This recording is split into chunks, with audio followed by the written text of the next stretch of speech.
नमस्कार। सत्यराज लॉस में आप सभी का बहुत बहुत स्वागत है। आज का टॉपिक है कि अंशदत्त विक्रेता के क्या क्या अधिकार हैं और उसके उपचार क्या हैं, अर्थात right of unpaid seller and their remedy, जो कि section 46 of sale of goods act से डील कर रहा है। और हमें ऐसे सेलर के राइट के बारे में बात करना है जिन्होंने अपना माल तो बेच दिया है पर उस माल के पैसा यानी प्राइस नहीं मिल पाया है। ठीक है फ्रेंड, तो अगले स्लाइड पे चलते हैं और राइट ऑफ अनपेड सेलर को समझते हैं और उनके उपचार को। ठीक है फ्रेंड, अनपेड सेलर को अच्छे समझने के लिए पहले एक प्रश्न को देखते हैं। ये question Bihar superior judicial services में पूछा जा चुका है। ठीक है फ्रेंड, तो चलिए पहले इस प्रश्न को पढ़ते हैं और इसके सॉल्यूशन के माध्यम से ही हम लोग समझते हैं कि अंशदत्त विक्रेता किसे कहते हैं और उनके क्या अधिकार है और क्या उपचार है। ठीक है फ्रेंड, तो प्रश्न आपके समक्ष ये है कि ए एक शेयर ब्रोकर है जिसने बी को एक कंपनी का शेयर बेचा। ठीक, और इस ट्रांजैक्शन में ए ने शेयर सर्टिफिकेट और शेयर ट्रांसफर डीड साइंड करके रजिस्टर्ड होल्डर के नाम पे बी को ट्रांसफर कर दिया। ठीक, लेकिन हाँ, बी का नाम जो है उस ट्रांसफर डीड में या शेयर सर्टिफिकेट में नहीं लिखा गया। ठीक है, बी जो यहाँ पर क्रेता है शेयर होल्डर का, उसने प्रतिफल में यानी in consideration of this transaction उसने एक चेक पेश किया शेयर को खरीदने के लिए। ठीक, लेकिन बाद में वो चेक डिसऑनर्ड हो गया। अब जो भी वजह हो, चेक जो है कैंसिल हो गया। ठीक, लेकिन इसी बीच जो बायर है, जो शेयर ए ने दिया था बायर बी को, उसने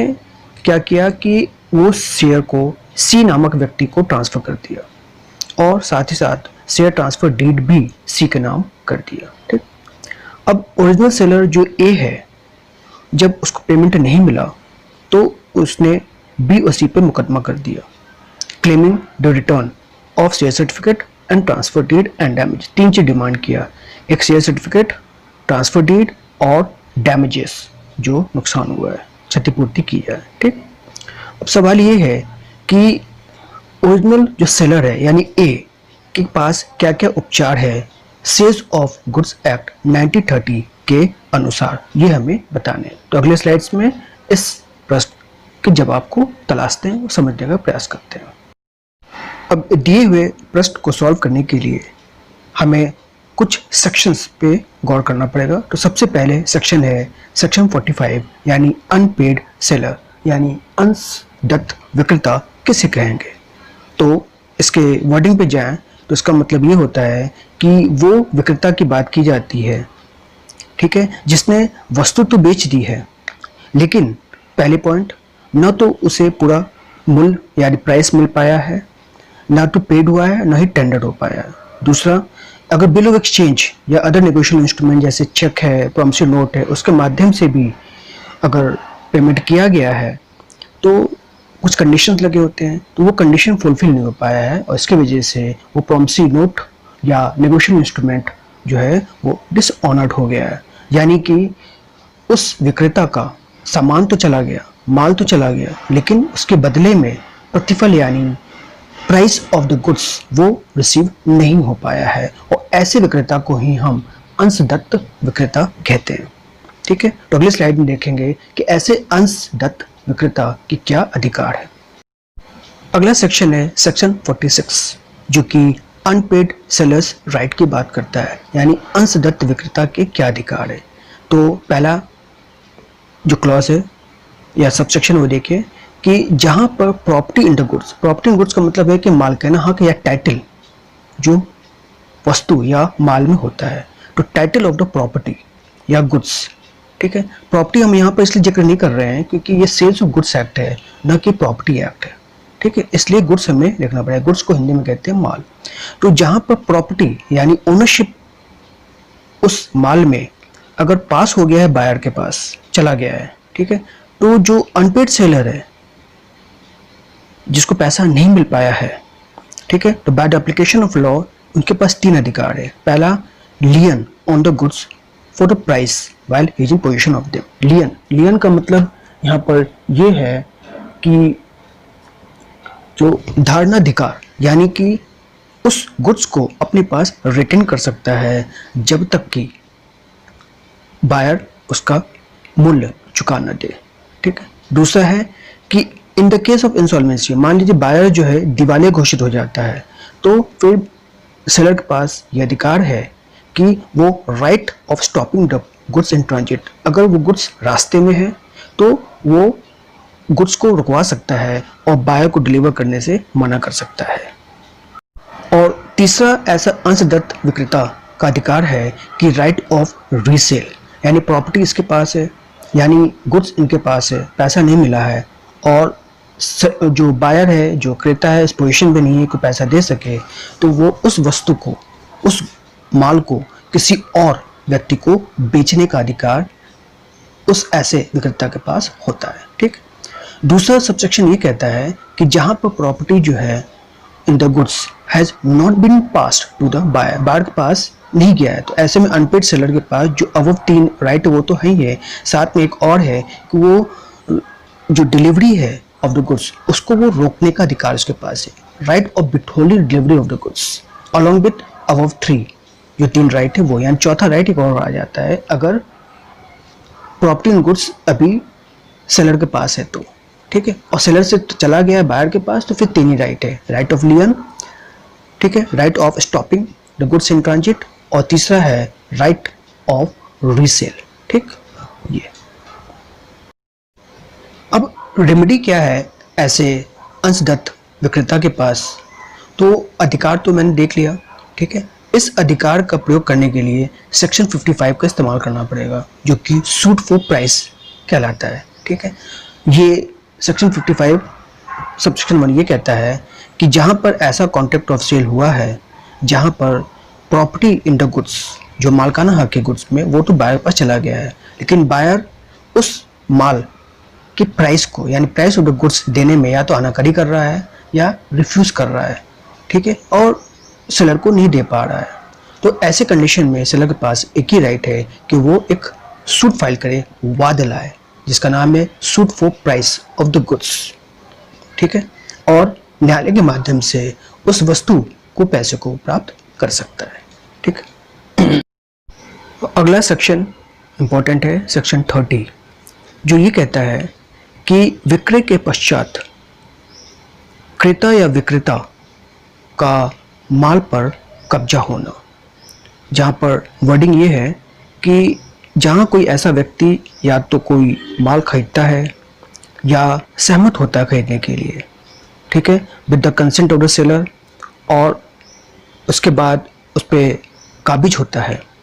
उस माल पे, चाहे डॉक्यूमेंट टाइटल को प्राप्त करता है या डिलीवरी प्राप्त करता है या ट्रांसफर प्राप्त करता है बाय द मर्केंटाइल एजेंट, और एनी गुड्स और डॉक्यूमेंट अंडर सेल है, प्लेज है, बंधक है या डिस्पोजिशन देयर ऑफ, किसी भी तरह से अगर कब्जा काबिज होता है विधिवत और गुड फेथ में हो रहा है, याद रखिए कोई व्यक्ति काबिज हो रहा है उन गुड फेथ, बोनाफाइडली अगर हो रहा है, विदाउट नोटिस, उसको जानकारी नहीं है कि ऐसी वस्तु का पहले भी कोई सेल हो चुका है, ठीक है, उसकी जानकारी नहीं है और वो बोनाफाइड परचेजर की तरह खरीद रहा है, तो फिर ये माना जाएगा कि जो भी ओरिजिनल सेलर है उनका ना तो ऐसे वस्तु पे लियन होगा, यानी धनाधिकार नहीं होगा, ना ही किसी प्रकार का रिटेंशन पावर होगा, यानी कि उस वस्तु को रिटेन करने का पावर भी ऐसे सेलर, ओरिजिनल सेलर के पास नहीं होगा, अगर जो नेक्स्ट परचेसर है, जो क्रेता है, वो बोनाफाइड कैटेगरी या कैरेक्टर निभा रहा है, ठीक है, यानी कि बोनाफाइड जो परचेसर होता है या थर्ड पार्टी होती है